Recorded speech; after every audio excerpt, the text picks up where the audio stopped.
Sababu tano zinazofanya wamama kushiriki kutoa mimba kwa watoto wao. Haijalishi mama atakuwa ameshikilia dini kiasi gani, kuna sababu ambazo zinafanya wamama wengi kuweza kutoa mimba kwa watoto wao ambao ni wapuuzi, ambao wamepata mimba kwa kudeti na wanaume ambao ni waruaru, kwa sababu 99% mabinti wanaopata mimba huwa wanatoka na wanaume waruaru. Asilimia kubwa ni bodaboda, asilimia kubwa ni maskari, asilimia kubwa kuna aina fulani ya wanaume ambao mabinti wanakuwa wametoka nao ambao wanawafanya waweze kupata mimba. Kwa hiyo huo ujinga wa mabinti ndio unaofanya wamama wengi waweze kupata dhambi ya kuweza kutoa mimba, kwa sababu hizi tano ambazo nitaweza kuzitaja.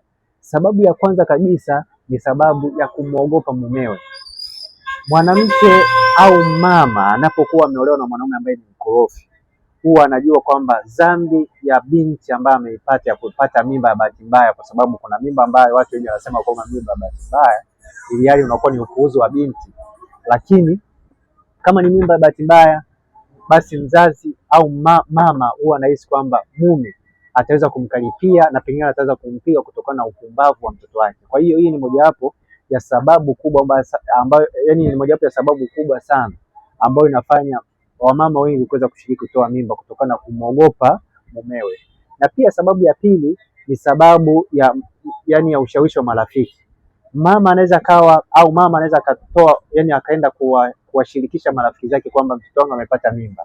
Hali hiyo inaweza kufanya wale marafiki wakaweza kumshawishi atoa mimba, si kutoa mimba. Kwa hiyo na yeye ikawa ni sababu mojawapo ya sababu ambayo inafanya wamama wengi kuweza kushiriki kutoa mimba. Na pia sababu ya tatu ni sababu ya hofu katika dini.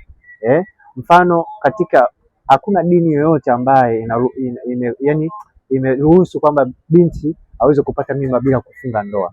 Sasa unakuta mama ameshikilia dini, mfano Romani au Uislamu au dini yoyote. Kwa hiyo mama kama ameshikilia sana dini, mtoto wake amepata mimba, huwa anaona kabisa kwamba atakuwa amedhalilisha dini yake. Kwa hiyo hali hiyo inakuwa ni sababu mojawapo ambayo inafanya wamama wengi kuweza kutoa mimba watoto wao, kutokana na kuhisi kwamba atakuwa amekengeuka katika dini yake. Kwa hiyo hii ni mojawapo ya sababu kubwa sana. Na pia sababu ya nne ni sababu ya aibu katika jamii. Hii pia ni mojawapo ya sababu kubwa sana. Kuna mabinti ambao huwa wana pretend wana heshima, wana pretend wana adabu, wanaigiza sana kwamba ni watu ambao hawafanyi ujinga, lakini nyuma ya pazia wanafanya ujinga. Kwa hiyo akipata mimba, kutokana na kuhofia jamii, mama huwa anaamua kushiriki kutoa mimba kutokana na kuhofia jamii itamchukuliaje binti yake na yeye mwenyewe. Kwa hiyo pia ni mojawapo ya sababu kubwa sana. Na pia sababu nyingine ya mwisho kabisa ni sababu ya ukoo au familia.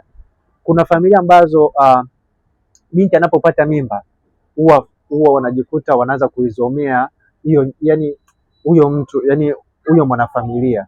Kwa hiyo kutokana na kuhofia hilo jambo au kutokana na hiyo sababu, inakuwa ni sababu mojawapo kubwa sana ya mama kuweza kushiriki kutoa mimba ya mtoto wake. Kwa hiyo zipo dhambi ambazo zinafanya mtoto kuweza kuzifanya hizo dhambi, alafu mama akashiriki kutokana na kuweza kuficha baadhi ya vitu. Kwa hiyo ni muhimu sana kuweza kujua kwamba wamama wengi, haijalishi ni watu watakatifu sana katika kwenda kanisani, kwa sababu watu wengi wanaamini kwenda kanisani au msikitini ndio utakatifu, lakini ni uongo.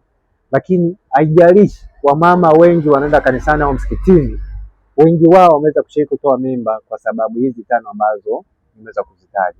Kwa hiyo ni muhimu sana kuweza kujua kwamba wamama wengi wanashiriki kutoa mimba kwa watoto wao kutokana na hizi sababu. Na pia nikumbushe, kama una tatizo la upungufu wa nguvu za kiume, ama wewe mwanamke unakosa hisia za kufanya mapenzi, kesho unapata hii dawa, itakusaidia mno kuweza kutoa tatizo la upungufu wa nguvu za kiume. Naitwa Isaac Kanyankole. Hakikisha unawasiliana nasi kupata